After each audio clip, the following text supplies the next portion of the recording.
Buenas tardes, bienvenidos todos a esta presentación del libro que hace el Instituto de Cultura CUDES, acá en esta casa, donde también se cursan dos diplomaturas. Una diplomatura en Cultura Argentina y una diplomatura en Historia Argentina. Les comento esto por si alguno tiene interés en informarse, después nos avisan. Vamos a contar con la presencia de Martina Godoy, que es coordinadora en la Secretaría General de Cultos. Les voy a presentar a los oradores de hoy, a quienes presentan su libro, a los autores. Marcela Fugardo, arquitecta con posgrado en Gestión Cultural, Patrimonio y Turismo Sustentable de la Fundación Ortega y Gasset, y en el programa de Gerencia Política y Gestión Pública de la Universidad de San Andrés. Fue directora del Museo, Biblioteca y Archivo Histórico Municipal de San Isidro, Dr. Horacio Becar Varela, Quinta Los Ombúes. Actualmente coordinadora de Patrimonio Histórico de la Municipalidad de San Isidro y subdelegada de la Comisión Nacional de Monumentos en ese distrito. Dirige la Diplomatura en Historia y Patrimonio de San Isidro y del Pago de la Costa, donde dicta clases. Es autora del Cuaderno de Recetas de María Varela. El padre Juan Pablo Ballesteros, sacerdote de la Arquidiócesis de Buenos Aires, fue ordenado en el año 2009 por el entonces cardenal Jorge Mario Bergoglio. Como diácono, acompañó a la comunidad de Nuestra Señora del Carmen en la Villa 15, Ciudad Oculta. Sus 2 primeros años de sacerdocio los ejerció en el santuario de San Ramón Nonato en Montecastro. Desde 2012 es formador en el Seminario Metropolitano de la Arquidiócesis de Buenos Aires. Oscar De Masi es abogado, historiador especializado en historia, normativa y estética del patrimonio monumental argentino y gestión e interpretación de bienes patrimoniales. Roberto Bosca, que coordinará esta presentación, es profesor emérito de la Universidad Austral y ha escrito numerosos ensayos sobre su especialidad de religión y política. Colabora en los principales diarios argentinos y otras revistas culturales del país y del extranjero. Ha compilado varias obras colectivas y es autor de la Iglesia Nacional Peronista, Factor Religioso y Poder Político.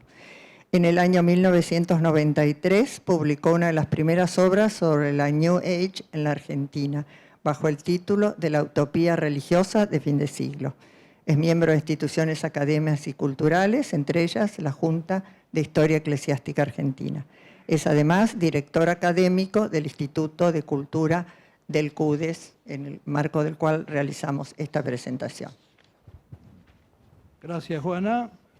Y como director académico les doy la bienvenida y saludo también a algunos alumnos y alumnas de los programas que están aquí presentes. Muchas gracias por haber venido. Y tenemos una modalidad en el instituto que es presentar los libros de los profesores. Los profesores que escriben libros los pueden presentar aquí, y este es el caso, porque de las 3 personas que están sentadas a mi lado, 2 son profesores y autores del libro también.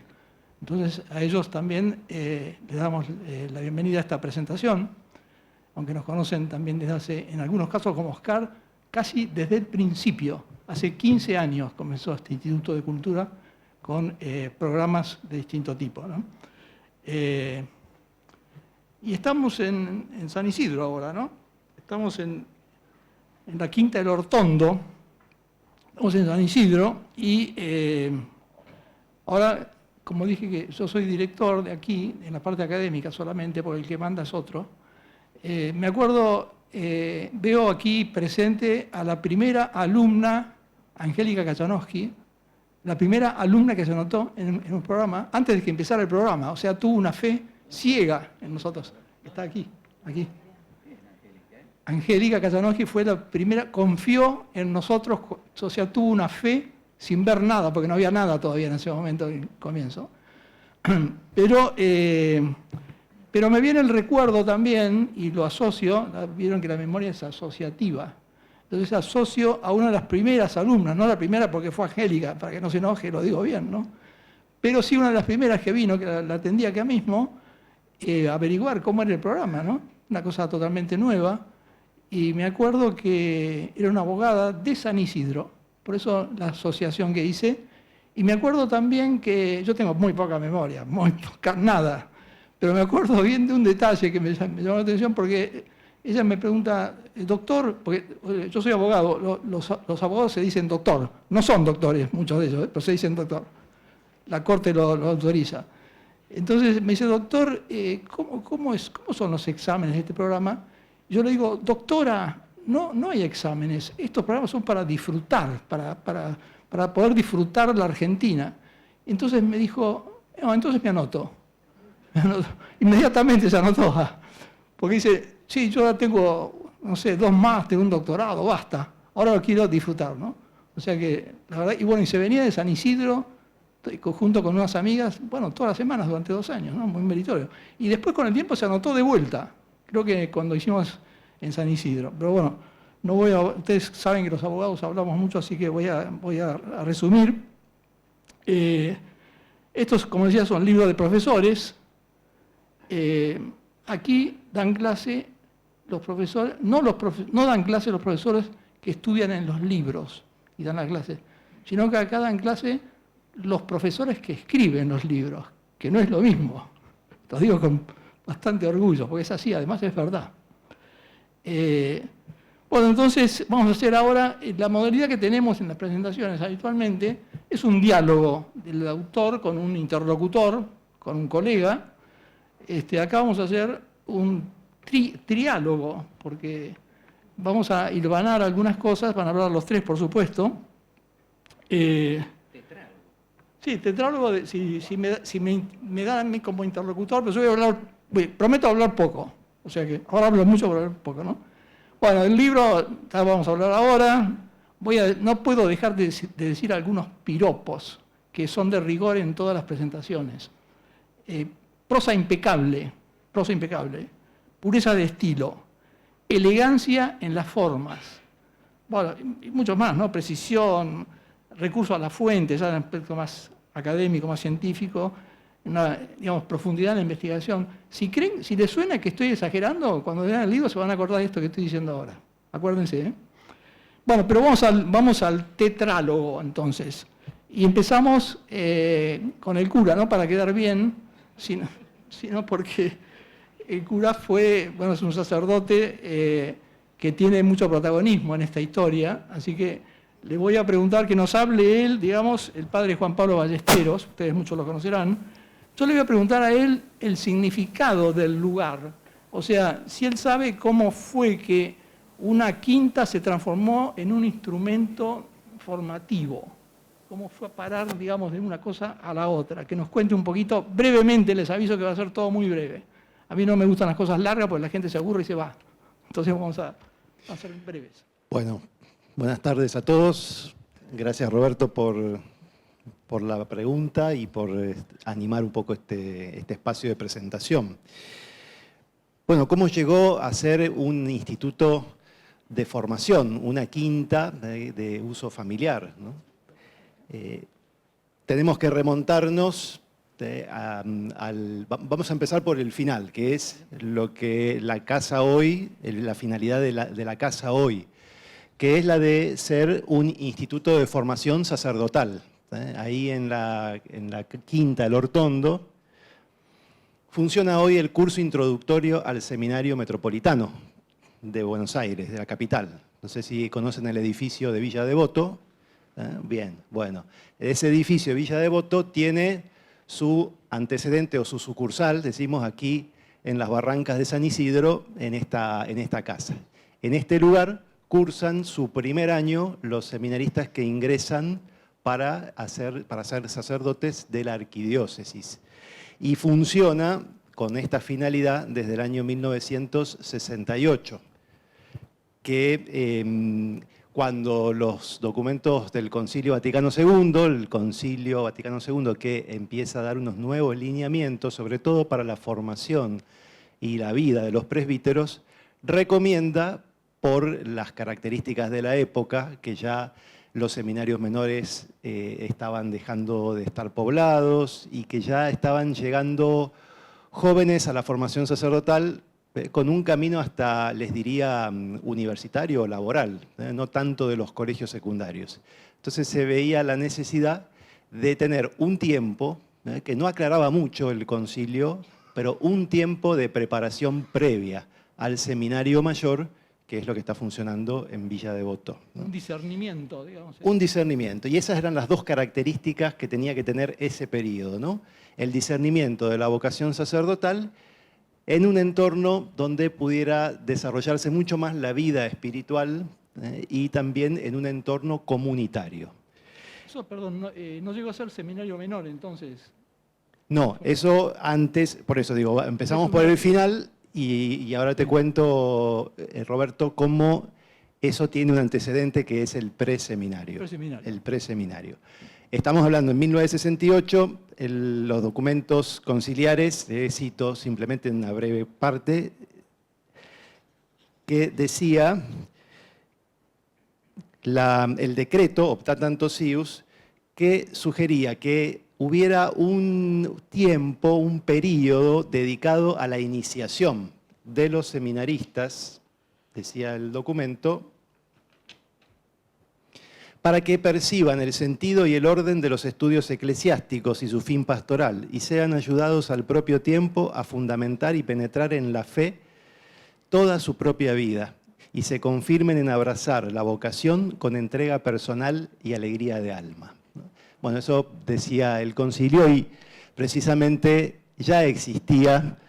Bueno, estos son los dos padres que son los fundadores, podemos decir los fundadores. La foto no es muy feliz, después un poquito vieja, pero tenemos a la izquierda de ustedes al padre Lorenzo Esteva, que fue director espiritual más de 40 años en el seminario.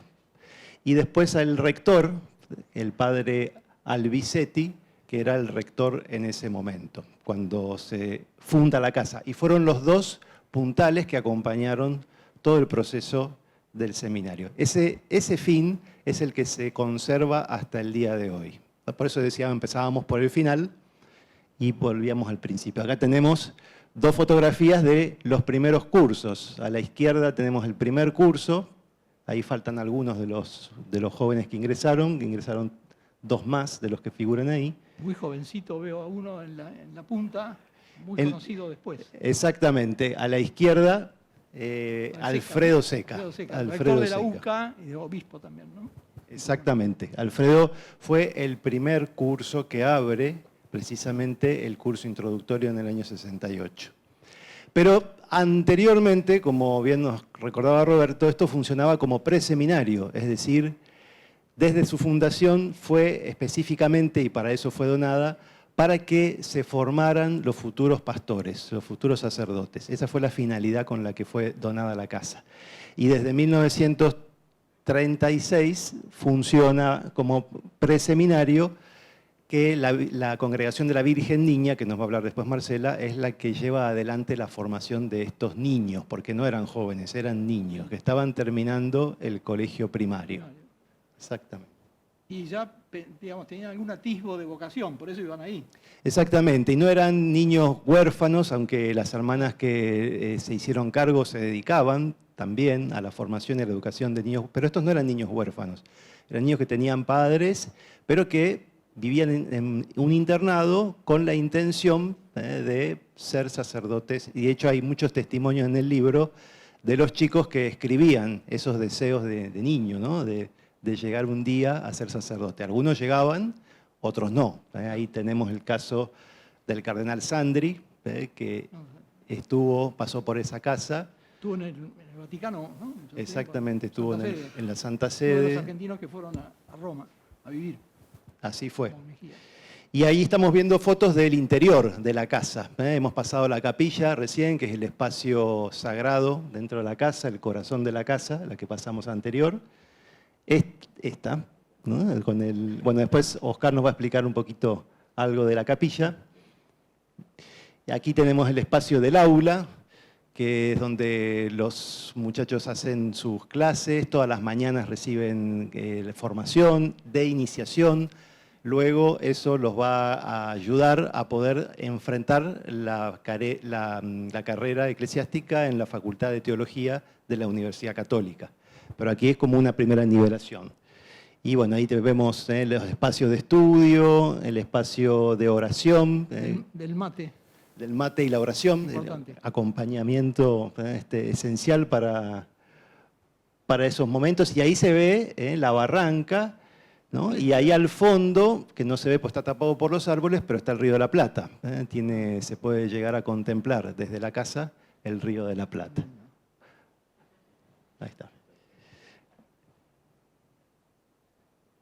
Muy linda Bueno, vista, ¿no? el paisaje, claro, el paisaje es ideal, el entorno de la casa es ideal para lo que se pretende vivir ese año, ¿no? Por eso cuando Copelo la vislumbró, esta casa, el cardenal Copelo, que es el que logra la donación, lo pensó directamente con esta finalidad, ¿no? Poder que los niños pudieran en un entorno familiar, formativo y de contemplación de la naturaleza y de la creación, poder conectarse con el Dios que los llamaba a su tarea y a su misión. Perdón, acá te digo una frase que me llamó la atención, que tiene que ver con lo que estás diciendo, que anoté porque me pareció muy buena, es un espacio para la reflexión en el silencio que ayuda al encuentro. Me pareció muy logrado ese concepto que contiene el libro, ¿no?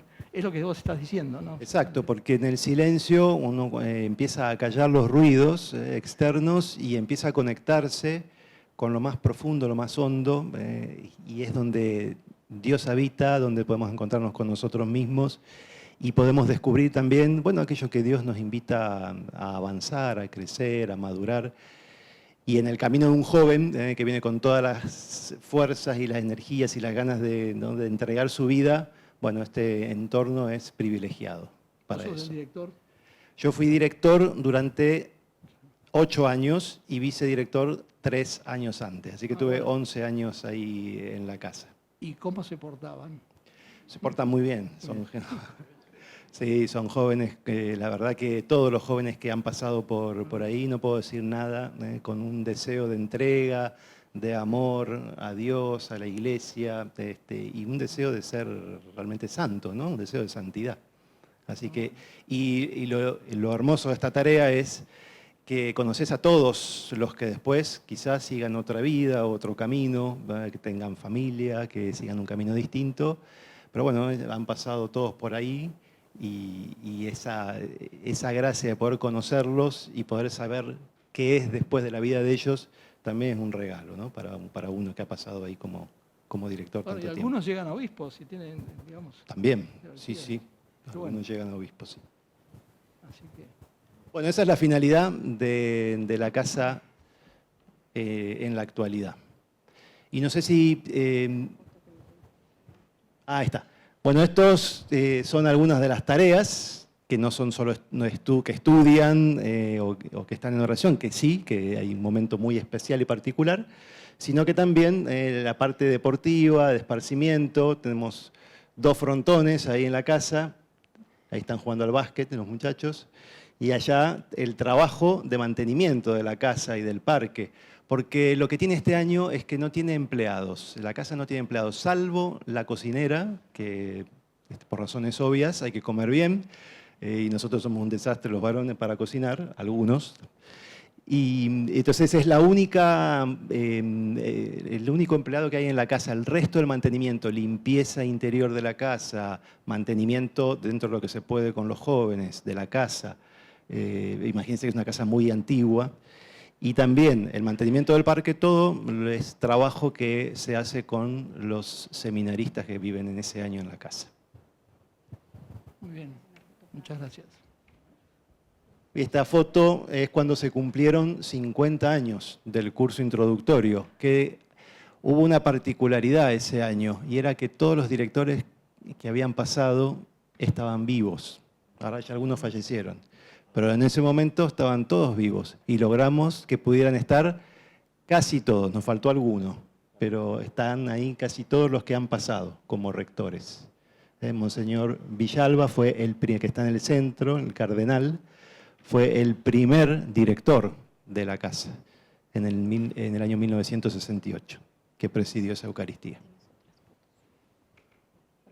¿Otra foto tenemos? Poli Sansi. Está Poli, sí. Hace el prólogo del libro, Poli. Monseñor Poli nos hizo el prólogo, sí, del libro, y acá tenemos también, bueno, aquí tenemos una foto que hemos querido poner del cardenal Bergoglio, que fue nuestro arzobispo de Buenos Aires tanto tiempo, antes de ser el Papa, y venía cada año a hablar con los seminaristas y a sacarse la foto de rigor, que es la foto que figura en el hall central de la casa, donde están todos desde 1968 al presente, todos los cursos que pasaron. Bueno, y este es nuestro actual arzobispo, Jorge Ignacio García Cuerva, que también, bueno, quisimos poner la foto. Este es el curso del año pasado, 2024, que estuvieron en la casa, que fue el segundo año del arzobispo de Buenos Aires. Y esos 5 muchachos ahora están en el seminario de Villa Devoto, siguiendo su formación. Esta que elegí poner acá, bueno, aquí tenemos al cardenal Poli, ahí que también era el arzobispo en ese momento. Este fue el año de la pandemia, que fue un año muy particular. Y bueno, quise poner esa foto porque realmente fue un año, como todos lo hemos vivido, de puertas adentro, encerrados por la pandemia. Y ahí sí que no vino ni la cocinera. Así que nos tuvimos que arreglar todos nosotros solos, ¿no? Ese año. Y eran 14 seminaristas. Bueno, simplemente decir que esta es una foto de cuando vinieron a celebrar los neopresbíteros del año 2019.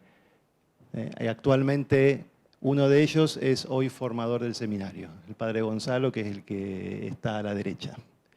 Es formador del seminario, y Ignacio, que es el seminarista que está ahí atrás, este año que viene se ordena de diácono ya. ¿Y materias, Juan Pablo? Y todas materias introductorias, como para poder ir introduciéndose a la vida de fe y a la vida de oración, que complementan precisamente el camino de oración que hacen en la casa. Y son introducción a la vida espiritual, introducción a la Sagrada Escritura, introducción al sacerdocio ministerial, literatura y gramática, porque bueno, también es necesario, literatura y gramática, nivelar ahí. Educación física, como ya he visto, también es parte de la currícula, educación física, y bueno, y alguna otra introducción, introducción al canto sagrado. Hay varias materias. Durante toda la mañana ellos se dedican al estudio. Bueno, muchas gracias, Juan Pablo. Y vamos a hablar entonces con Marcela Fugardo, aquí a mi lado, que está aquí por una cuestión de cuota de género que hemos tenido que poner. Gracias. Nada que ver, ¿no? Entonces, ella va a hablar, le quiero preguntar, o sea, la formación, todo está muy bien, por supuesto, es central.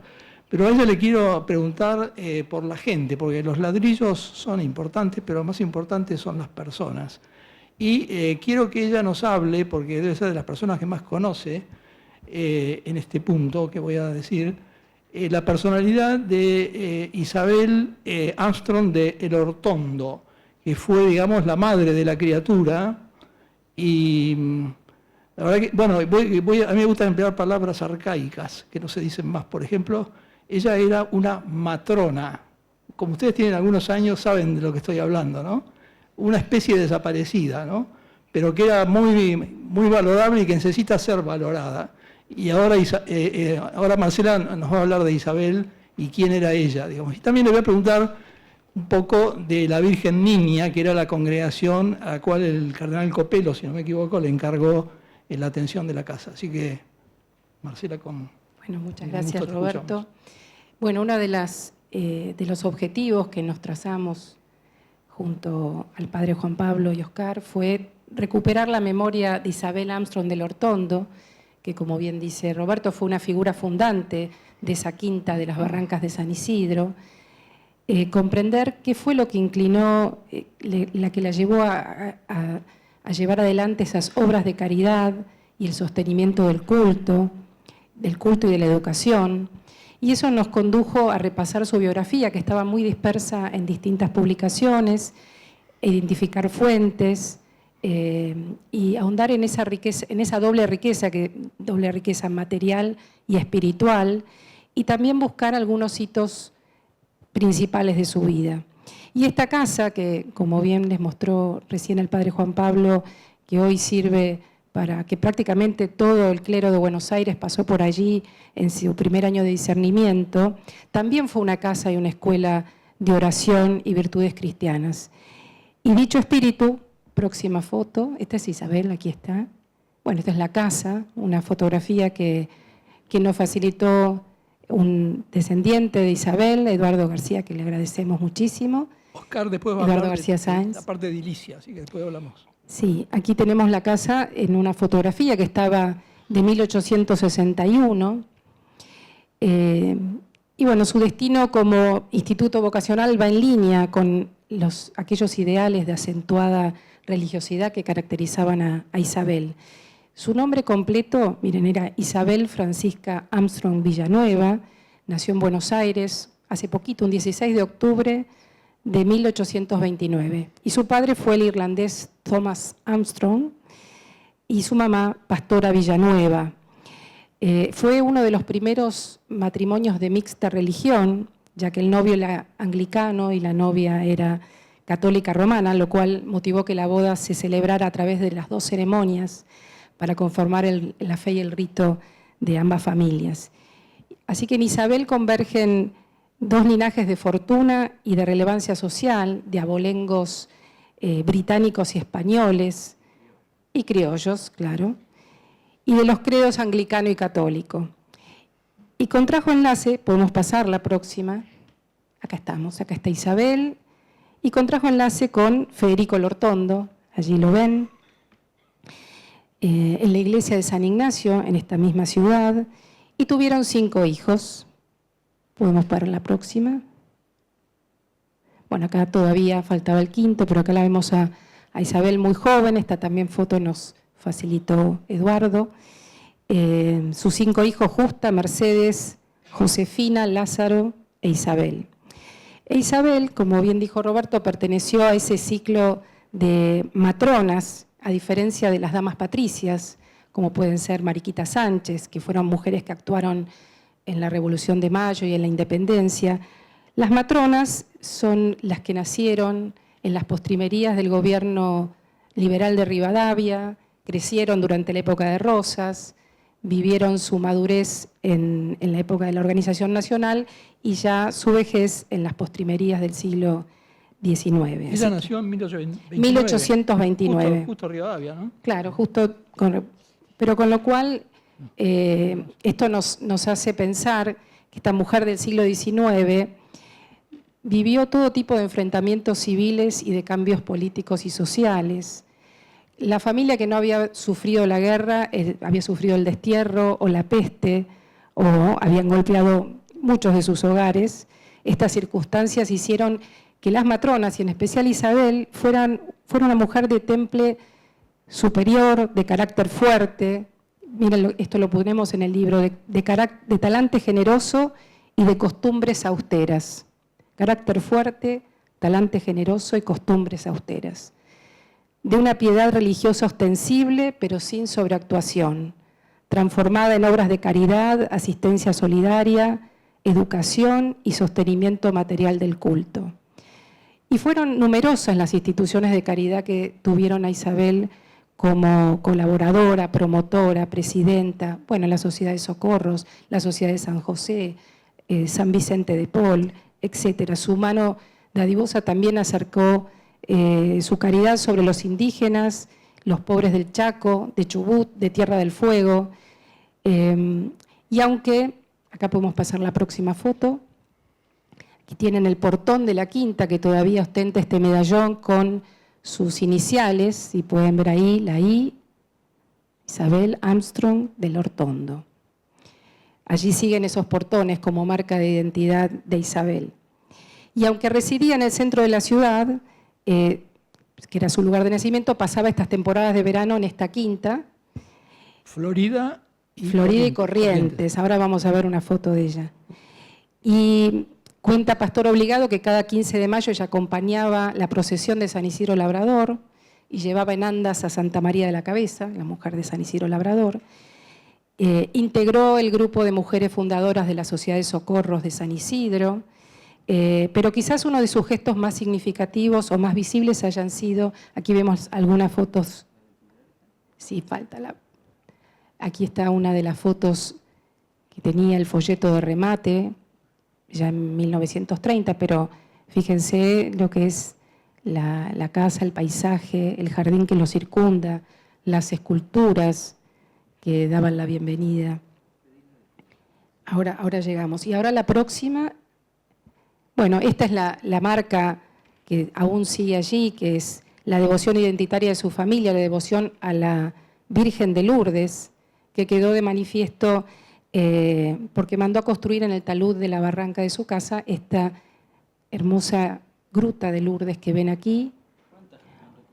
Bueno, mandó a construir, ahora vamos, claro, quiso poner su devoción digamos, a un mayor número de gente, y en la próxima placa vamos a ver que construyó 3, la de su casa, allí ven el antiguo templo de San Isidro que fue demolido, allí construyó una segunda gruta de Lourdes, y una vez que se demolió ese templo y se levantó este templo neogótico a fines del siglo XIX, mandó construir una tercera gruta de Lourdes. O sea, promovió la devoción a la Virgen de Lourdes. Y ayer vi en el Socorro que hay en uno de los altares está la gruta de Lourdes, y en varias iglesias más, ¿no? Claro. En el libro van a poder leer parte del capítulo que habla de esta Lourdes manía que tuvo Buenos Aires y todas estas grutas que empiezan a surgir en distintos también, lugares. Influencia del catolicismo francés, ¿no? Porque en ese momento era muy importante y tenía un influjo, sobre todo en la clase alta, no solamente. Bien. Claro, bueno, y gracias a Dios ella llegó a ver ese templo neogótico que ven aquí, porque falleció el 1 de julio de 1899, así que llegó a ver, ella colaboró también en este templo, colaboró además con varios temas del culto. Tengo acá anotado todo lo que donó a San Isidro, cáliz de plata, atril de madera, el retablo nuevo para San Luis Gonzaga, la imagen de Santa Isabel y San Lázaro, que era el nombre de sus hijos, bueno, etcétera, etcétera. Una cantidad de donaciones a la iglesia. Y en su legado póstumo, aquí en San Isidro, dejó el dinero para la creación de una escuela salesiana, que es hoy el Colegio Santa Isabel, en la Calabria, de la cual fue benefactora, y en la Sociedad de Socorros dejó el dinero también para un taller de zapatería, para que los niños aprendan a través de un maestro del oficio. Y sus restos, acá sí vamos a ver la próxima. Bueno, acá tienen la placa que está en el Colegio Santa Isabel, que la mencionan como insigne cooperadora salesiana. Próxima. Bueno, y acá el entierro que fue apoteótico, que recién decía Roberto, desde la esquina de Corrientes y Florida. Bueno, desde allí partieron 200 carruajes, esos que ven aquí, hasta el cementerio de la Recoleta. Y ante el panteón de la familia El Hortondo fue Monseñor Terrero que pronunció su oración fúnebre y habló de santidad reconocida de Isabel Armstrong del Hortondo. Él dice: humilde y fidelísima hija de la Iglesia, que abandonaba diariamente las comodidades de su palacio para penetrar en las viviendas de los pobres. Esa nota de santidad reconocida, esa acción de salida, como dicen ahora, en la búsqueda del prójimo. No quedaba aislada en la Torre de Marfil, en su residencia, sino que acudió ella misma en busca de los pobres. Es lo que el Papa Francisco en este documento, Gaudete et Exsultate, llamó una expresión que a mí me gustó: los santos de la puerta de al lado. Ella era una santa de la puerta de al lado. Eso es gente común que uno no conoce mucho, pero que tiene una vida de santidad callada, silenciosa, ¿no?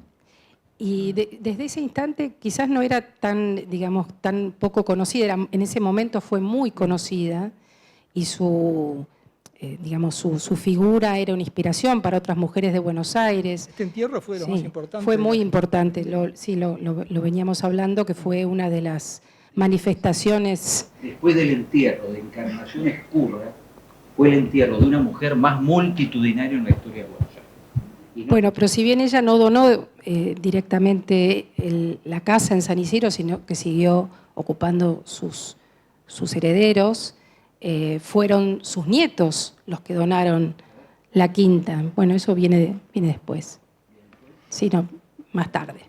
No hay foto todavía. Pero bueno, lo que es importante que ese espíritu de caridad sigue vivo en aquel lugar, su espíritu operante de esta matrona argentina, que bueno, bien lo hace merecedora, como dijo Monseñor Terrero, santa mujer. Pero había otras mujeres santas que queríamos mencionar, que bien dijiste, que es... Bueno, aquí las tenemos a la familia completa. También una foto que nos ofreció Eduardo, que la vemos a Isabel con Federico y sus 5 hijos. Entre ellos, bueno, Mercedes, ahora después vamos a ver las imágenes. Bueno, y lo próximo que les queríamos contar de la Virgen Niña, acá tienen resignificar la presencia de otras mujeres en esa casa, que es la historia de las Hermanas de la Caridad de la Virgen Niña allí, que ya un poco les fuimos contando, que fue una congregación. Ahí vemos a la Beata Bartolomea Capitaño, nacida en 1807 en Italia, y a su compañera, otra piadosa joven, Vicenta Gerosa. Ellas fueron las fundadoras de las Hermanas de la Virgen Niña. Y estuvieron presentes en la Arquidiócesis de Buenos Aires ya desde las vísperas del centenario. Vinieron a armar su primera comunidad en América del Sur con el asilo de huérfanos devoto. Y esto es interesante porque allí van a ver que a la derecha tienen un gorro que es como un pilio. Llamó la atención eso. Claro, llama la atención. Y aparentemente este gorro, cuya vista al llegar al puerto de Buenos Aires causó cierto desconcierto en la mujer del señor devoto, porque estaba esperando que llegaran esas ampulosas cornets de las Hijas de la Caridad, y bueno, llegaron con este gorro que tiene una factura bastante complicada e importante, según nos han mostrado.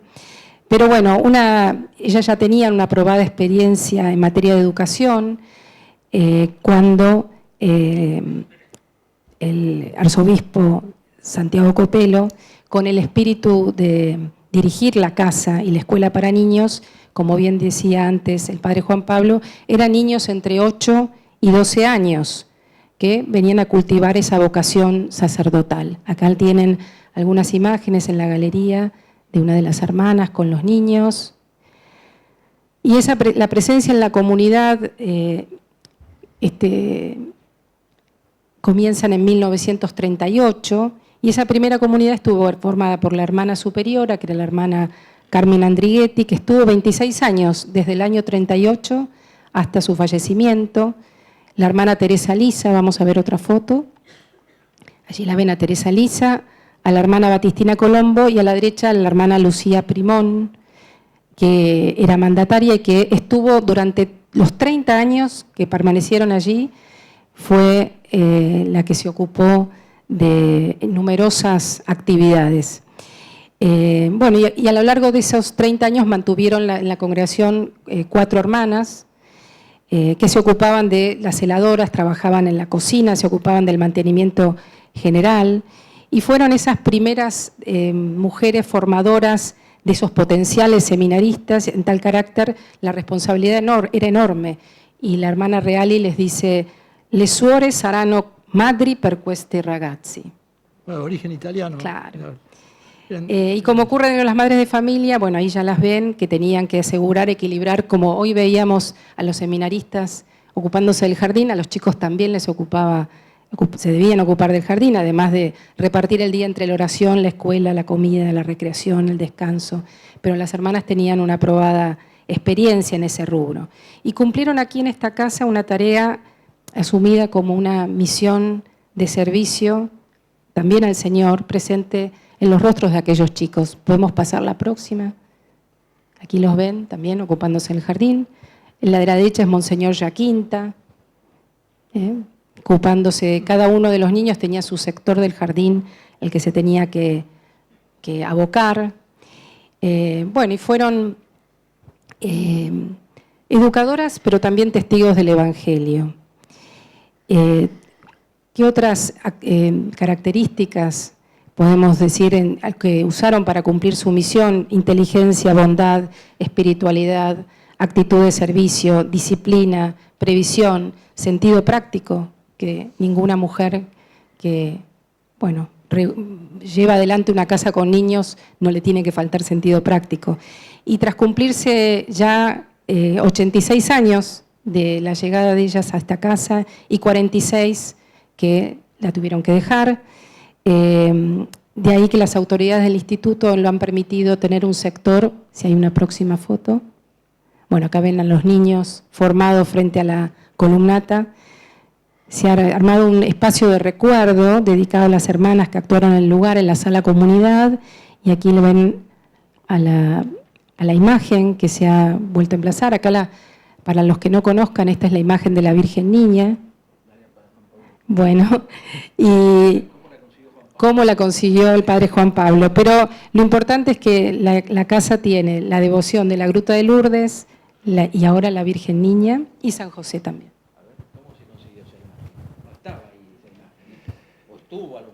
Bueno, esa imagen es una imagen traída de Italia, es de cera, tiene unas características muy particulares, parece, ¿no?, como un matambrito, ¿no?, la niña ahí. Pero bueno, era el modo de vestirlos en aquella época, ¿no? Bueno, y la Virgen Niña, esta imagen, la encontramos en el seminario Villa Devoto. Haciendo este trabajo de investigación, encontramos varias cosas, ya le vamos a contar, entre ellas esta imagen que estaba en una sacristía de una capilla que llamamos la capilla doméstica, a la que nadie tiene acceso, y estaba ahí abandonada la imagen. ¿La pidieron o se la llevaron? No, la pedí, La pedí, pero dije, me la llevo en realidad. A devolverla, pero para tener un rincón en la casa que no había, que recuerde esos 30 años de estas mujeres que pasaron por ahí, que dedicaron su vida, dejaron su vida también al servicio de la formación de los sacerdotes, y no había ningún espacio, ¿no?, ahí que pudiera, bueno, resaltar esta presencia. Y ahí junto a esa hornacina, arriba, tenemos también los nombres de todas las hermanas que han pasado por la casa. Bueno, bien. Sí. No, quería que vieran a la Virgen Niña, que la conocieran. Está en Villa del Parque, también la pueden visitar. Allí está el Colegio de la Virgen Niña, y allí fuimos a ver a las hermanas. Tienen otra imagen, y esta imagen se suele visitar mucho para las mujeres que quieren pedir un hijo, van a ver a la Virgen Niña. Bueno, aquí te toca a vos. Bueno, yo anoté, antes de ver a Oscar, quería decir esto de Isabel Armstrong del Hortondo, que decía, digamos, una santa de la puerta de al lado, ¿no? Creo que en el libro está que un concepto de Lubac, el cardenal de Lubac, que dice que estas personas, estas santas, son las que sostienen a la iglesia, ¿no? Que me gustó mucho eso. Pero en el libro también está una precisión también, algo que dicen de ella, que creo que en 2 palabras dicen mucho, que ella, dicen, tenía dulzura en la caridad y fortaleza ejecutiva. Y creo que ella tenía eso, ¿no? O sea, tenía las 2 características, ¿no? Que les permitieron, bueno, hacer todo lo que ella hizo, ¿verdad? Así que, bueno, llegamos entonces al final. Vamos a hablar con Oscar Andrés de Masi. El título más importante que tiene es ser profesor en el instituto, tiene otros también. Vamos a hablar de varios temas. Es un peligro hablar con De Masi porque sabe tanto que es inagotable. Él va a hablar sobre el patrimonio del complejo edilicio, le voy a preguntar sobre Lourdes algo también, y finalmente sobre Copelo también un poquito, si tenemos tiempo. ¿Vas a hablar vos de Copelo? No, yo no. Vas a hablar vos. ¿Por qué va a hablar del patrimonio edilicio? Porque él es abogado como yo, pero sospecho que es arquitecto, porque sabe más que los arquitectos. Es impresionante. Perdón si hay un arquitecto presente, y debe haber más de uno, pero yo creo que sabe más él que muchos arquitectos, porque es apabullante realmente, y bueno, tiene otras características que en otro momento lo diremos. Pero bueno, el complejo edilicio, entonces, empezamos con Oscar. Me permiten hacer una aclaración previa, ya contesto a la pregunta, porque a mí me pidieron que los saludara, que los entretuviera mientras ellos preparaban las figuritas. Entonces, como Juan Pablo y Marcela y Roberto los quieren saludar, no se vayan en una desbandada. Al terminar, acérquense porque aquí los quieren saludar. Hay tantos amigos y tantas amigas que han llegado desafiando el pronóstico, pues finalmente no llovió, que al final Marcela y Juan Pablo especialmente y Roberto quieren saludarlos. Y voy a decir una cosa que teníamos que decir al principio y nos olvidamos. Dos cosas en realidad. Lo primero, que cuando Roberto ponderó, permiso, me voy a poner de pie porque si no me va a quedar, voy a tener que ir al quiropráctico si tengo que mirar las imágenes sentado allí. No sé cómo hicieron ustedes. Roberto señaló la prolijidad del libro, señaló la pulcritud de la escritura, las abundantes notas, y se olvidó decir algo que él mismo nos advirtió, que es el cuidado de la edición del libro. Miren qué hermosa tapa tiene el libro, que es un cuadro de la pinacoteca del Jockey Club de Buenos Aires, del gran pintor argentino Atilio Malimberno.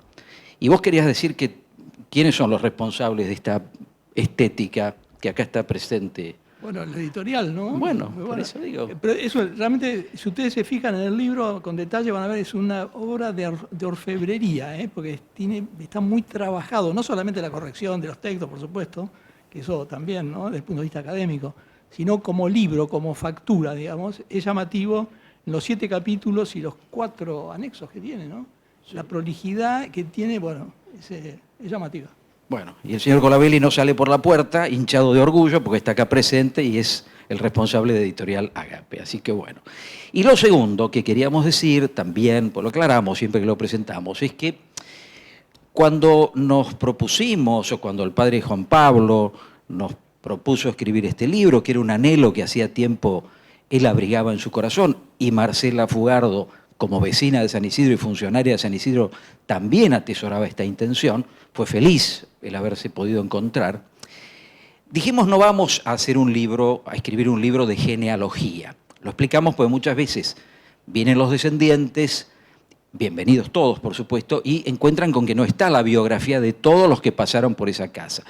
Porque en realidad el objeto de este libro era el sitio histórico y patrimonial. Pero inevitablemente la fortaleza identitaria, la personalidad desbordante de esa mujer de la cual nos han hablado, Isabel Armstrong del Hortondo, nos condujo a que un capítulo entero del libro sea una biografía de esta mujer que no la tenía, como tantas otras mujeres de ese ciclo de las matronas argentinas del siglo XIX, que siguen esperando que su biografía no sea una página en blanco, que empecemos a estudiar todo lo bueno que han hecho por la sociedad argentina.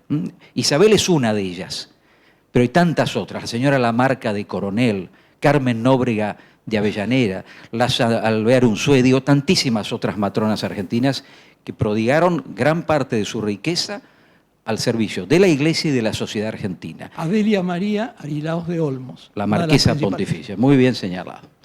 Bueno, entonces, no es un libro de genealogía, pero inevitablemente hablamos de esa figura principal, tan principal que vieron ustedes hace un rato, como en la verja, esa verja de hierro que cierra el cortile, que es el patio frontal de la casa, esa tarja de hierro tiene 3 letras, que son las iniciales del nombre de la matrona, de Isabel Armstrong del Hortondo.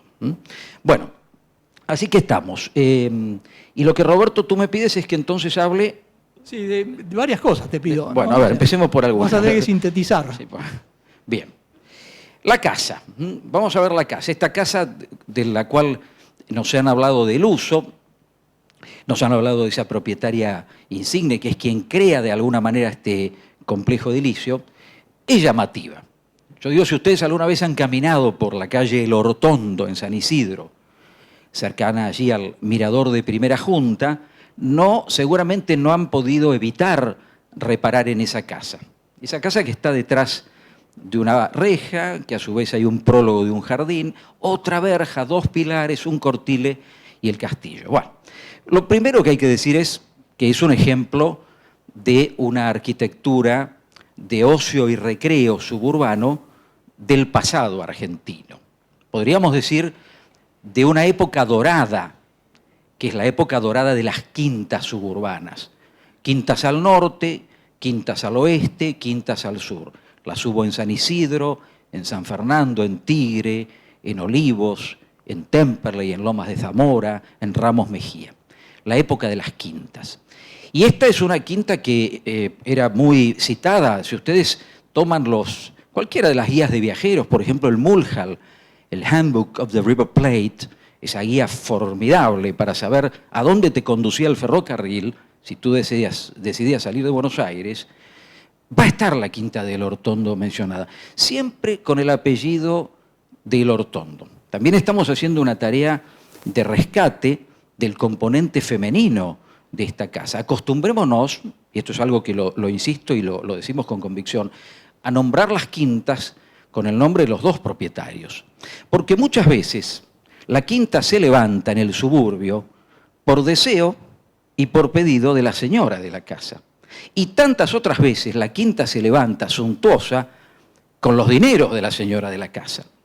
Entonces lo menos que podemos hacer es decir Quinta El Hortondo Armstrong. O por ejemplo, caminar unos pasos y decir Quinta Marín Ibáñez, muy cerquita donde está el Colegio Marín. Porque la Quinta Marín Ibáñez fue levantada por don Plácido Marín complaciendo un pedido de su señora, Cecilia Ibáñez de Marín. ¿Digo bien? Digo bien. Bueno, Andrea. Cecilia era la madre, ¿no? Bueno, sí, me suena, Andrea Ibáñez. Bueno, entonces, vamos a la casa. Claro, las quintas de San Isidro, por poner un lugar muy concreto, en el siglo XIX van a sufrir una transición en cuanto a su lenguaje expresivo. Primero son las casas que son rémoras como casco de las viejas chacras, que luego con el fraccionamiento de las propiedades comienzan a achicarse, por supuesto, y quedan en pie esos testimonios de esa vieja arquitectura de referencias españolas, andaluzas, adaptadas al medio criollo, pero muy interferidas por los estilemas italianizantes. Lo que tenemos en el siglo XIX, especialmente en la época de Rosas, por decirlo de alguna manera, y más en la época de Sarmiento, es la quinta, que fue española al comienzo y se volvió italiana muy luego. Ahora, ¿qué ocurrió en algún punto del siglo XIX, especialmente a partir de 1860 y pico, 70 y pico? ¿En qué año llega el ferrocarril a San Isidro? 1863, ya había caído Rosas, hacía 10 años largos. Llega el ferrocarril. El ferrocarril empieza a llegar a los contornos de Buenos Aires, a los suburbios, y con el ferrocarril llega una construcción simbólica y cultural. No es simplemente una máquina que transporta personas o mercancías, no señor. Cambian los ejes urbanos. La calle principal ahora es la calle que conduce a la estación. El paseo del domingo ya no va a ser la vuelta del perro a la plaza, va a ser ir a la estación a ver llegar la locomotora, a recibir a los amigos, a despedir a los parientes. Se crean almacenes, se crean estancos, se crean kioscos, se instalan hoteles, se instalan bares. Todo esto lo trae el ferrocarril de la mano. Y trae algo más. Y acá es donde aparece la cuestión de la casa. El ferrocarril trae una estética inusitada para el medio rioplatense y pampeano. Porque acostumbrados como estábamos, como dije recién, a esas viejas arquitecturas españolas, con cierto neoclasicismo simplificado, lo que llamaba Alberto de Paula el neoclasicismo pampeano, con algún barroquismo medio español, algunas de ellas, y luego la impronta italiana, las balaustradas, las columnatas, aparecen ahora los lenguajes historicistas, los lenguajes que se apartan del canon clásico griego-romano vectorizado por la arquitectura italiana. Entonces empezamos a ver los primeros atisbos de las arquitecturas medievalistas. Miren la foto, si no. Las arquitecturas góticas, si ustedes piensan, por ejemplo, en la Casa de Buenos Aires. No sé si podemos retroceder a la Casa de Buenos Aires de Isabel Armstrong. A ver. Florida y Ahí está, Corrientes. ahí está. A ver, Roberto, ¿dónde está eso? Florida y Corrientes, pero te quería hacer contar que vos ibas a comer ahí hamburguesas. Bueno, a ver, hagamos memoria. Muy bien lo que has dicho. Y se ve que ha leído la nota del libro. Pues No, yo leí todo. Estos son mensajes que le mando a los autores para mostrarles que yo leí el libro, porque no siempre los que presentan los libros los han leído. A mí me ha pasado. Bueno, a ver, vamos a desnudar la intimidad de la anécdota. Esta casa, que todo el mundo ha pasado seguramente, Corrientes y Florida, una casa también que ha sido objeto de un argumento misterioso, intrigante, de un gran novelista argentino, Hugo Guast, en su novela El Cajal, El Oro, sitúa parte de la conspiración en esa casa, pero no les cuento más. Pero digo, fue una de las primeras casas levantadas en Buenos Aires en lenguaje neogótico. El lenguaje neogótico, como digo, viene de la mano de estos ferrocarriles y arquitectos ingleses y escoceses, irrumpe en el paisaje urbano de Buenos Aires. Una de las primeras residencias fue esta. No la primera, porque el primer edificio neogótico de Buenos Aires, y acá está el gerente general de la iglesia alemana, es la iglesia de la congregación alemana en la calle Esmeralda, inaugurada el 11 de febrero de 1853. Ese fue el primer edificio neogótico. La capillita del cementerio protestante también tenía ese estilo, pero estaba muy lejos del centro. Nadie la veía. Pero esta casa fue muy visible.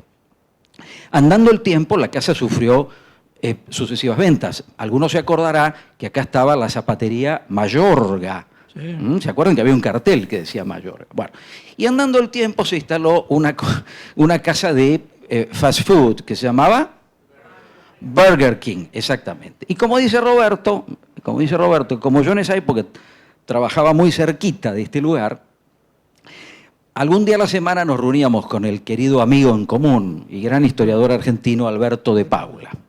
Alberto, acá te acordás de Alberto. Y Alberto, que trabajaba en la calle Sarmiento, en el museo, me decía, bueno, mirá, son las 8:30, las 8, vamos a comer una hamburguesa. Y terminábamos allí en el Burger King. Sabíamos que era la casa de Isabel Armstrong del Ortondo. Lo que no sabíamos es que en el comedor del primer piso, en la tercera o cuarta ventana que da a la calle Florida, fue instalada la capilla ardiente de Isabel Armstrong. Ese funeral que nos mostraron hace un rato, esos 200 carruajes salieron de esta esquina. Y todo el funeral ocurrió allí. Pero esto que digo, esta anécdota, más allá del... Porque si hubiéramos sabido que ahí había estado el catafalco y el ataúd, quizá no hubiéramos probado la hamburguesa, con un recato... Porque nadie te avisaba. Porque siguiendo la pésima práctica en materia de intervención de edificios históricos, nadie colocó una señal. Hay una placa, sí, del lado de Corrientes, que dice que ese solar fue entregado en 1580 como parte del repartimiento de solares urbanos por don Juan de Garay a la única mujer fundadora y pobladora de Buenos Aires, que se llamaba Ana Díaz. Miren las guías cultas como responden coralmente. Ana Díaz. Y quiere la casualidad, y esto que voy a señalar es una circularidad asombrosa, que el solar de Ana Díaz, repartido por Garay, fue con el tiempo, los siglos, la casa de Isabel Armstrong del Ortondo. Y la chacra que Garay le asigna como merced en 1580 a Ana Díaz en San Isidro, en el Pago de la Costa, es el solar donde se levanta la residencia de Isabel Armstrong del Ortondo. Miren qué sorpresa nos da la historia. Bien, bueno, entonces, vamos ahora al castillo. Vamos a hacer rapidito, así satisfago la pregunta de Roberto. Vamos al castillo. Rápido. Bueno, acá está.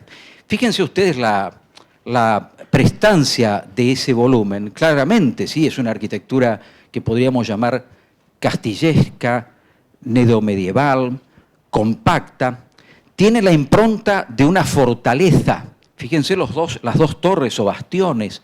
La Avenida Libertador está aquí, la barranca está aquí, el río está por acá. Dos enormes torres coronadas por pináculos conopiales esquineros. Fíjense la impronta del perfil, esa sucesión ¿cómo se dicen esos elementos? Almenas. Almenas, es decir, un parapeto perimetral almenado. Pero miren qué interesante que es esto que dijimos antes, cómo todavía no logramos despojarnos del mandato clasicista, porque el castillo medieval del Hortondo Armstrong sigue conservando una columnata a la manera clásica.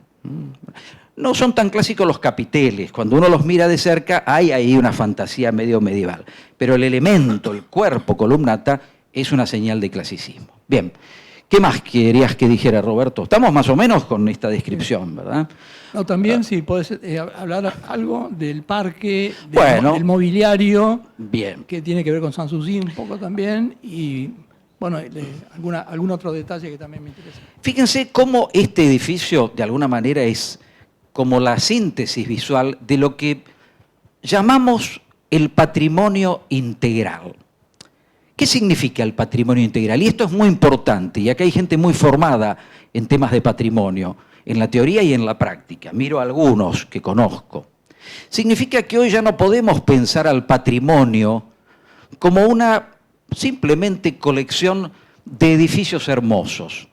Enhorabuena si lo son, este lo es, ¿no es cierto? ¡Qué belleza! No podemos pensar al patrimonio únicamente en términos de la pura materialidad, lo que está construido, los ladrillos, el hierro. No. Hoy sabemos que el patrimonio es un apelativo a la identidad y a la memoria. Donde decimos patrimonio, decimos memoria identitaria. Vaya si lo decimos en este caso con lo que nos han contado Juan Pablo y Marcela. ¿Qué les parece a ustedes? Hay memoria e identidad en este lugar, claro que lo hay. Entonces digo, fíjense cómo en este caso se verifica ese círculo virtuoso del patrimonio integral, donde lo material, la casa, el castillo, dialoga con la memoria inmaterial, la acción de la matrona, las sucesivas generaciones de descendientes, las hermanas de la Virgen Niña, los sacerdotes formadores, los seminaristas salidos de esta casa. Miren ese diálogo entre lo material y lo inmaterial. Y a eso le tenemos que agregar un segundo nivel de diálogo, donde lo cultural, material e inmaterial, empieza a dialogar también con el patrimonio natural. Los edificios patrimoniales, cuando están rodeados de un entorno de paisaje, se leen con el entorno de paisaje. Si tú cercenas el paisaje, ofreces una lectura incompleta e incorrecta de ese todo que es el edificio. Entonces, afortunadamente, ¿qué ocurrió con la quinta del Hortondo Armstrong? Que en los años 30 ya había muerto Isabel y había muerto el Hortondo también. ¿Otra más? Vamos a ver. A ver.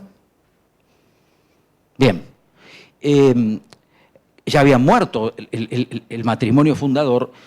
Los hijos deciden la venta de la propiedad.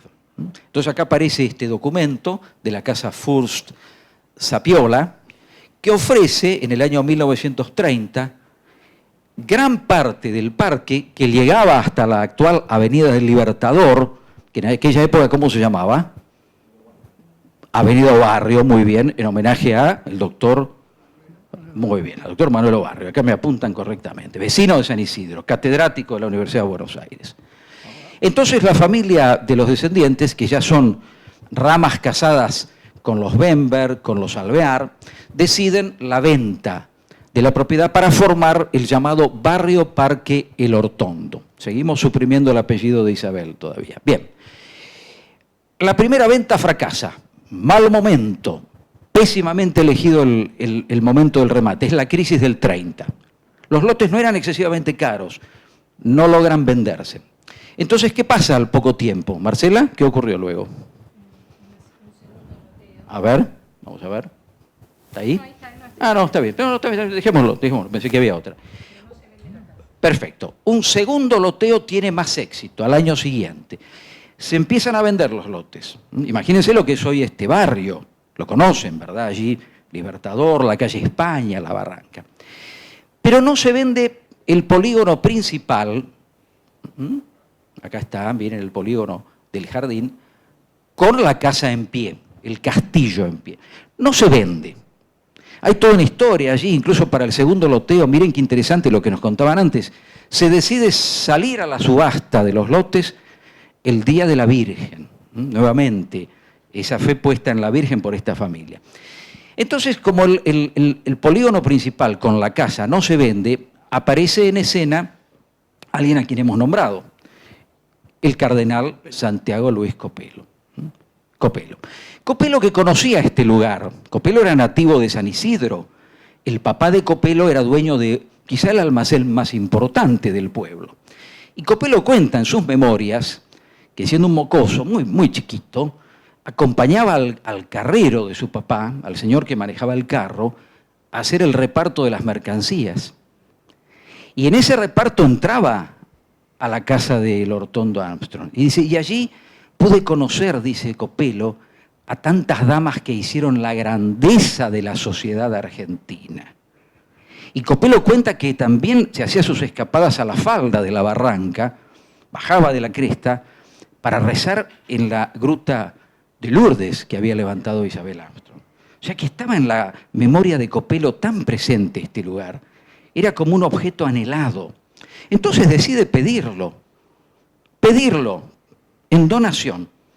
Y es allí donde aparece la gestión, decime la rama de el Hortondo Alvear, con quienes tiene Copelo las primeras conversaciones para obtener la donación del lugar. Donación que finalmente se concreta en homenaje a la memoria de Otto Bember y Josefina el Hortondo. No sé, yo pensé que íbamos a mostrar los retratos de ellos. A ver, ¿están? Vamos a verlos. ¿Dónde están? Bueno, ahora Copelo ya lo conocen. Acá están. Acá están. Los hijos de este matrimonio, los dos hijos de este matrimonio, donan la propiedad en memoria de sus padres, Otto Bember, padre, y Josefina el Hortondo Armstrong. Ella es hija de el Hortondo e Isabel Armstrong. ¿Se entiende la genealogía? Bien. Generosos, por supuesto que sí. Estos son, sus hijos donaron en memoria de sus padres. Por eso en el Instituto Vocacional se hallan presentes los retratos de estas dos personas, porque es de alguna manera el deseo de quienes donaron de sus hijos. Bueno, Roberto. Bueno, ¿Algo más hay que para mostrar? Estamos más o menos ¿Querés decir algo del mobiliario, alguna cosa? Bueno, si hay figuritas digo, si no se lo van a tener que imaginar. A ver, también, vamos a ver. El mirador también, ¿no? Momento, acá hay algo interesante para decir. ¿Querés decir algo, Juan Pablo? Toma. Aquí está el texto. El día que se efectiviza la donación y se hace la bendición de las instalaciones, quería leerles simplemente que está en el libro, les digo, en la página 106 hay un testimonio de unas palabras que el cardenal Copelo dice con respecto a lo que Oscar nos estaba contando de su historia con la casa. Él dice así: al terminar de bendecir este instituto vocacional, saludo las queridas barrancas donde está edificado. En ellas pasó mi niñez, entre sus vergeles cuajados de flores, a la vista de su río inmenso como el mar, junto a sus lomas tranquilas y silenciosas. En ellas conocí las distinguidas matronas que representan lo más selecto de la tradición argentina, que aquí pasaban su descanso de verano. Al ver desde las barrancas el cielo inmenso, poblado de mundos infinitos, sembrado de estrellas, se despertó en mi alma la sed de lo infinito que solo Dios puede colmar. Y hoy, al bendecir en esta preciosa barranca el Instituto Vocacional, se realiza uno de los ensueños de mi vida, siendo por eso uno de mis días más felices. Muy lindo. Pero lo contento que se habrá sentido el cardenal Copelo de haber logrado la donación para la iglesia, no es que se lo donó para él ese instituto. Bueno, ahí lo vemos, una foto también muy linda del día de la inauguración. Miren a la izquierda un detalle que les quiero marcar, porque lo van a poder reconocer en más de un edificio, en Buenos Aires especialmente, que es en el frontón que corona la fachada del castillo, esta señal heráldica, que es el blasón arzobispal y cardenalicio del cardenal Copelo, su escudo como prelado de la iglesia. con una frase que él eligió, una frase tomada de la Vulgata latina, Veni Domini Iesu, que significa, Juan Pablo, ven Señor Jesús, el moto en la filacteria. Y luego en el campo del blasón, acá está la cruz arzobispal, con el capelo encima, en el campo, acá no se ve bien, pero van a ver la viñeta de San Isidro Labrador, el patrono de San Isidro, a quien tanta devoción tenía Copelo, que reza al cielo mientras un ángel conduce el arado por él, el famoso milagro de San Isidro. Este escudo lo van a ver, este blasón, en todos aquellos edificios eclesiásticos, ya sean iglesias, colegios, algún hogar también, fundados por el cardenal Copelo. ¿Cuántas iglesias, te acordás?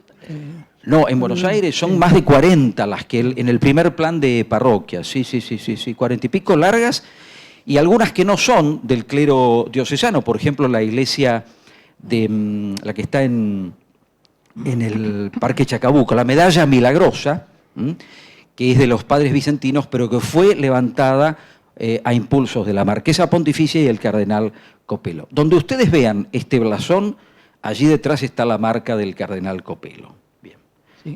Sí, ¿algo más? ¿Y vamos a ver los muebles? Un poco de los muebles. Bueno, otra, a ver, pasemos otra. A ver la próxima. Bueno, miren qué interesante esta foto de época. Acá hago una mención de paso del valor de las fuentes iconográficas para conocer la biografía de un edificio, de una casa, de un sitio histórico. Las fotos antiguas, las fotos de época, son verdaderos documentos. Por eso no está bien retocar las fotos viejas. Ahora hay una manía con los programas de tecnología, de inteligencia artificial, viste que te cambian la foto. La foto es un documento, tiene un valor, como decía la escuela italiana, filológico, un valor documental. Y acá miren qué interesante, cómo la casa, que ya es propiedad del arzobispado, presenta un aspecto en su portal de entrada que es muy distinto del aspecto actual.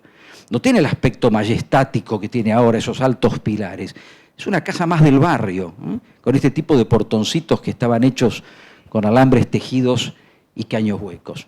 Y algún buen jardinero se encargaba de mantener, porque la quinta, no en esta época, pero en la época de el Ortondo Bemberg, la quinta fue famosa por su jardín, ¿no es cierto, Marcela? Sí, tenía un jardinero muy famoso en San Isidro, que todas las... Bueno, que la hija de Mariquita, los jardineros tenían en estos grandes jardines pequeños viveros, y allí se iban a conseguir sus plantas las personas que armaban sus quintas, sus flores, sí, más que nada. Y la hija de Mariquita fue a comprar también o a buscar sus plantas al jardinero del Ortondo. Eso también está en el libro. Era muy famoso. También nos sirve para decir otra cosa importante, que es esto lo hablamos mucho mientras escribíamos el libro. Tenemos la pésima costumbre de atribuirle todos los jardines hermosos, todos los jardines ociosos, todos los jardines suntuosos a la mano del arquitecto Taís. Como si Taís fuera Dios que estuvo en todos los jardines de la República. No, hay otros jardineros, hubo otros paisajistas, y algunos ni siquiera eran arquitectos.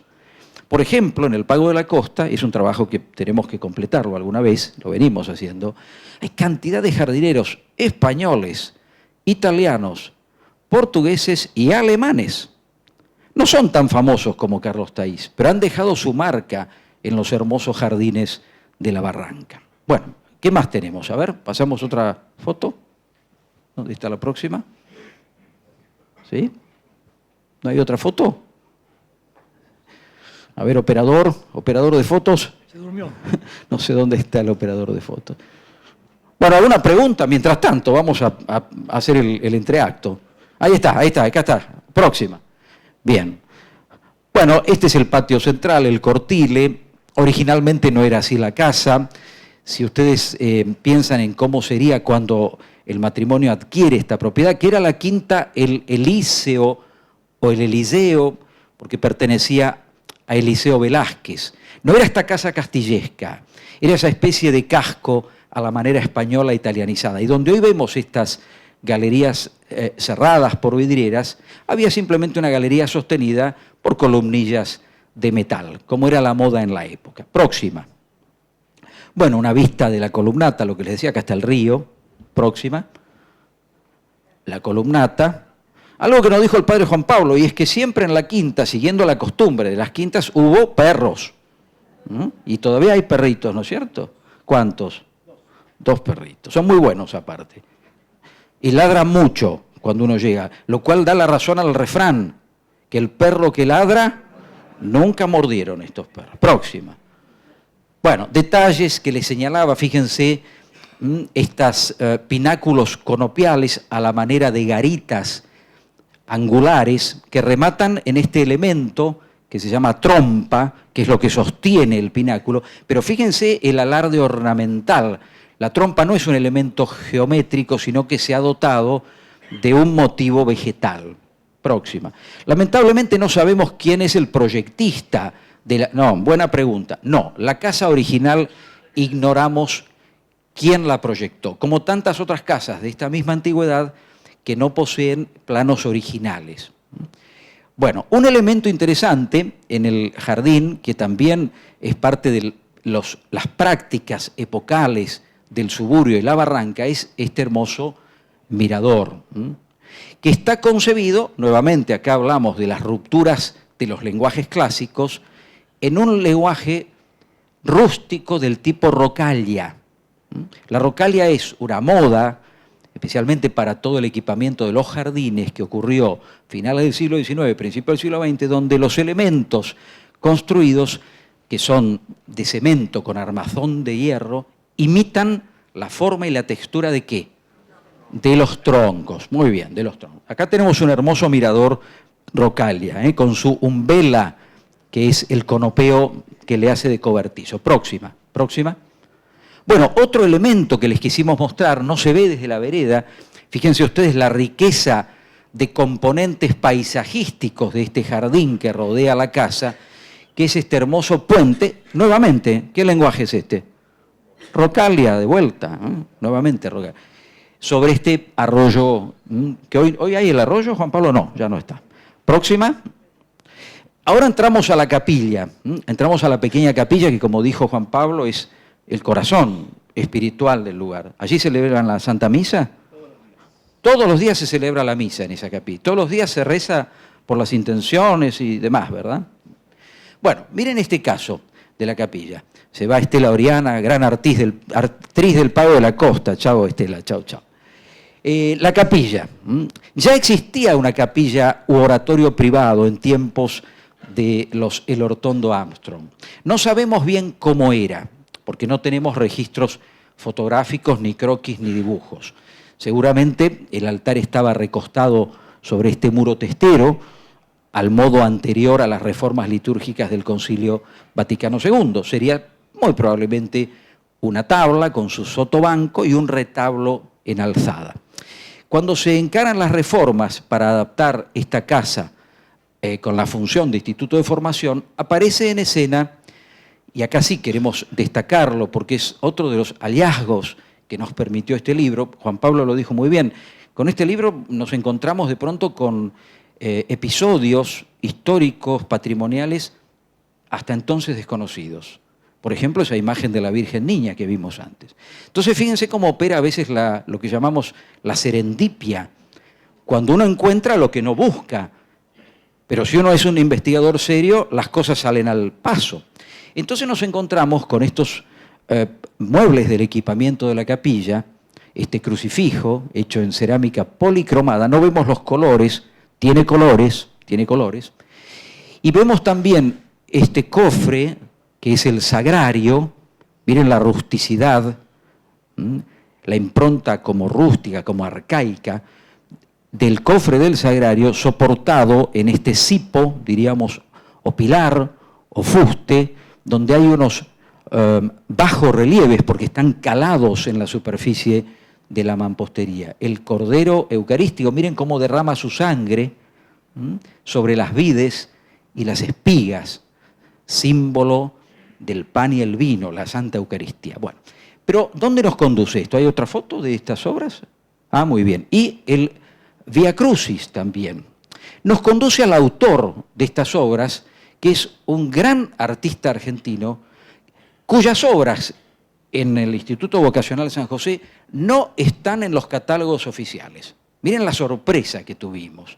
Estas son obras del gran artista cristiano argentino, y cuando yo lo nombre más de uno va a decir, ah, claro, Guillermo Buitrago.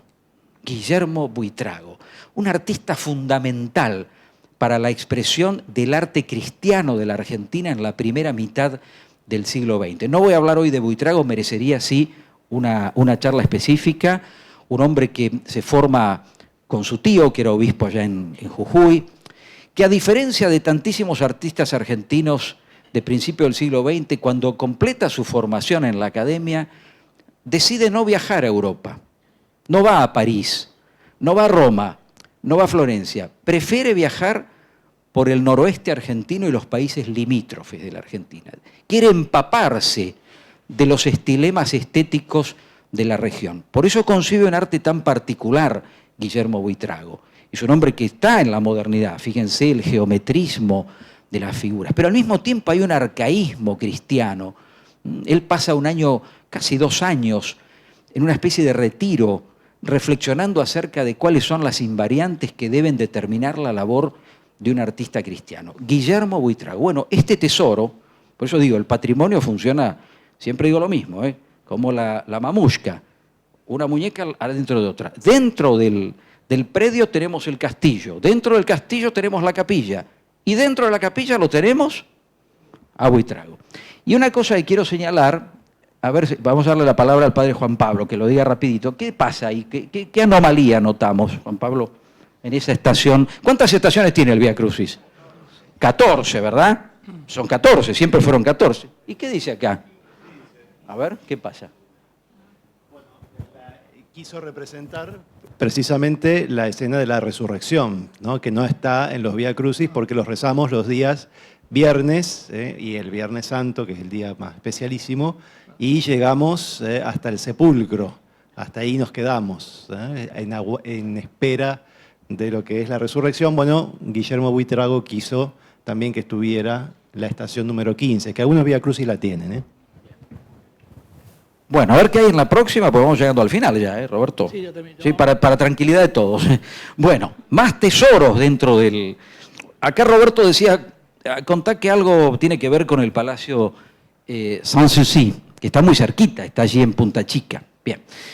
Acá tenemos, por ejemplo, este tapiz que adorna la sala comunidad. La vimos en una de las fotos, que es la sala social del lugar donde se reúnen en tertulia, digamos. Y este tapiz que tiene una particularidad, si uno mira, no se ve acá en la foto con atención, este listel que le hace de final al zócalo del tapiz, dice Aubusson. Aubusson.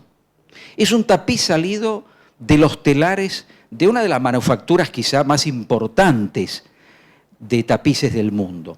Es original. Estaba en el Palacio Sanssouci, junto con otros muebles que cuando el palacio es vendido, ¿verdad, Marcela? Estoy diciendo bien, no llegan a venderse en el remate y tampoco son objeto, atención a lo que voy a decir ahora, del pillaje de muchos empleados infieles que viendo que los muebles no se vendían, se los empezaron a robar. Entonces cuenta la historia, y en el libro lo hemos puesto, y le hemos pedido a un sacerdote amigo que lamentablemente, y lo digo con sincero dolor, falleció hace, ¿cuánto? 20 días. El padre Raúl Laurencena, párroco de la Iglesia de la Piedad, que pasó su vida de seminarista allí. Le dijimos, bueno, porque siempre contaba él, uy, lo que trabajamos, decía Laurencena, para llevar los muebles de Sanssouci, lo que pesaban esos muebles, los viajes que hicimos. Bueno, contalo, le dijimos. Y ahí en el libro ofrece su testimonio de cómo los seminaristas hicieron la mudanza del mobiliario remanente del Palacio Sanssouci. Lo que no se subastó y lo que no robaron los empleados, que está hoy acá, y hay alguna parte en el seminario de Villa Devoto también, porque una parte llegó. Próxima y terminamos, a ver qué hay ahí. Bueno, una talia policromada, posiblemente del siglo XVII, de una devoción muy particular, que no es muy conocida en la Argentina, pero sí lo es en España, sí lo es en Italia, sí lo es en Grecia. ¿Qué es esta Madonna, Marcela, que estamos viendo? La Virgen de la Leche. La Virgen de la Leche. ¿Eh? De la leche. En griego se dice galactotheotokos, la madre de Dios de la leche. ¿Por qué? Porque es una escena de la huida a Egipto, cuando la Sagrada Familia hace una parada porque el niño tiene hambre y la madre ¿con qué lo alimenta? Con el pecho. Miren que, bueno, una pieza magnífica. También estaba en Sanssouci y fue a parar allí y queda custodiada en el Instituto San José. Próxima, y terminamos. ¿Hay algo más? ¿Esta es la última? Bueno, hay más todavía. Bueno, esta es la última. Bueno, y la gruta, la rareza. También quiero señalar esto. Lindo dibujo. Sí, hermoso. Este es de la revista de las hermanas, ¿verdad? Grutas de Lourdes, y esto me lo preguntabas vos, Roberto, comenzaron a levantarse en la Argentina y en todas partes del mundo. Las apariciones de la Virgen de Lourdes en esa gruta de los Alpes franceses generaron no solo una fuerte devoción. Muchísimos peregrinos viajaban a Lourdes. Ahí contábamos al principio el caso, hubo una presentación de un libro sobre Nicolás Avellaneda aquí hace poquitito. Bueno, ustedes saben que Avellaneda murió volviendo de Europa en el vapor Congo frente a las costas uruguayas por allí. Y uno dice, ¿por qué habían ido a Europa Avellaneda, Carmen Nóbrega, sus hijos? Ahí estaba Adolfo Bioy también, que era un muchachito, el papá de Bioy Casares, era parte del... Porque habían ido a Lourdes para ver si la Virgen lo curaba a Avellaneda. Tal era la fe en las curaciones milagrosas.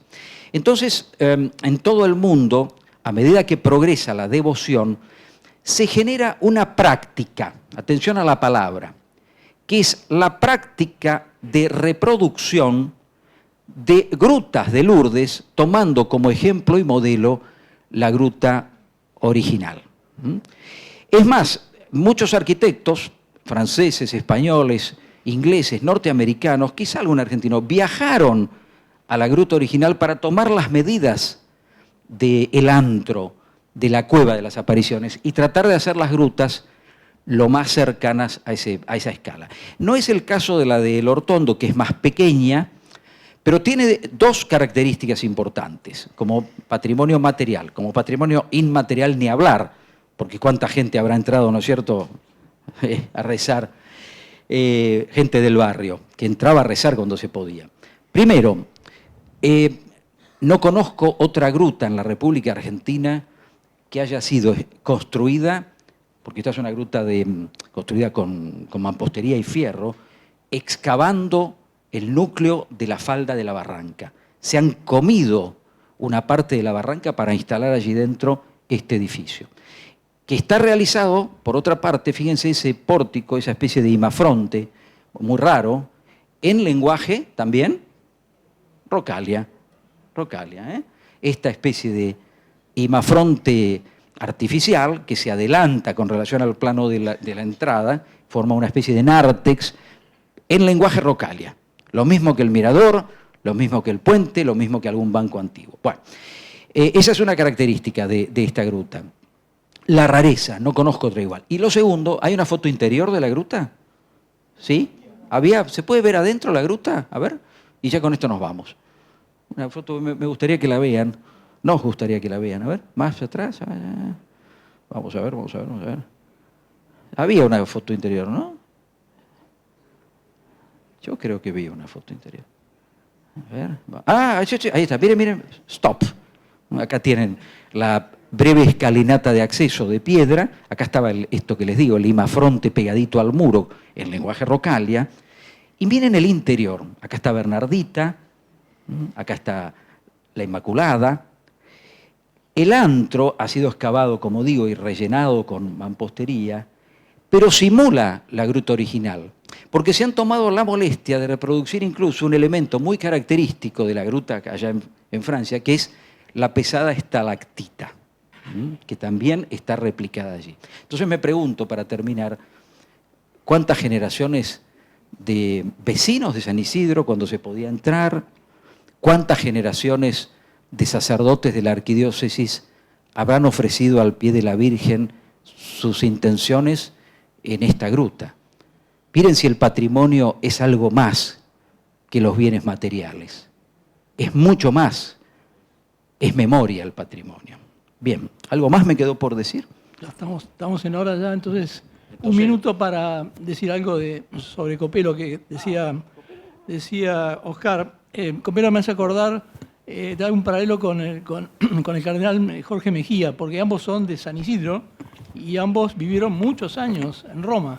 Y solamente me acuerdo, quería decir una sola cosa, que es que las memorias que escribió el cardenal Mejía los presentó en el CARI, el Consejo Argentino de Relaciones Internacionales, y al terminar una chica le preguntó, cardenal, usted si tiene que elegir con quién se queda, ¿con Roma o con San Isidro?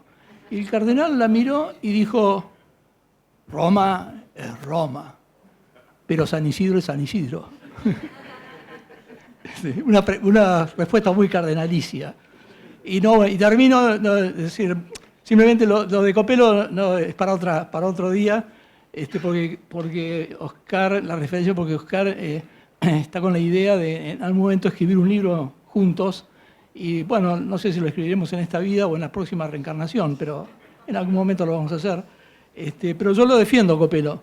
Lo defiendo, Copelo, porque hay muchos que lo han atacado, me parece a mí injustamente, y por ejemplo han dicho que tomaba el té con las señoras bien, digamos, de la alta sociedad, y lo que no dicen es que Copelo, después de tomar el té, se iba con una iglesia después del té, que las señoras le hacían pagar a sus maridos masones, en muchos casos. Así que yo lo defiendo, pero no voy a hablar, entonces ya estamos. Simplemente el final bueno, un libro riguroso, minucioso, erudito, ya lo han visto ustedes, no hace falta que yo diga más. Una investigación que lo dijo Oscar, es un redescubrimiento de un patrimonio cultural y religioso. Es un legado espiritual, este libro, y refleja ese legado espiritual. Y a mí me parece muy importante también que este libro todo esto lo dice en un cuadro, en un escenario social, histórico y teológico, incluso diría, que no es un libro de teología. Pero termino entonces empecé hablando de San Isidro, terminé hablando de San Isidro, pero termino con la figura consular de esta reunión, que es Isabel, ¿no? Isabel Armstrong.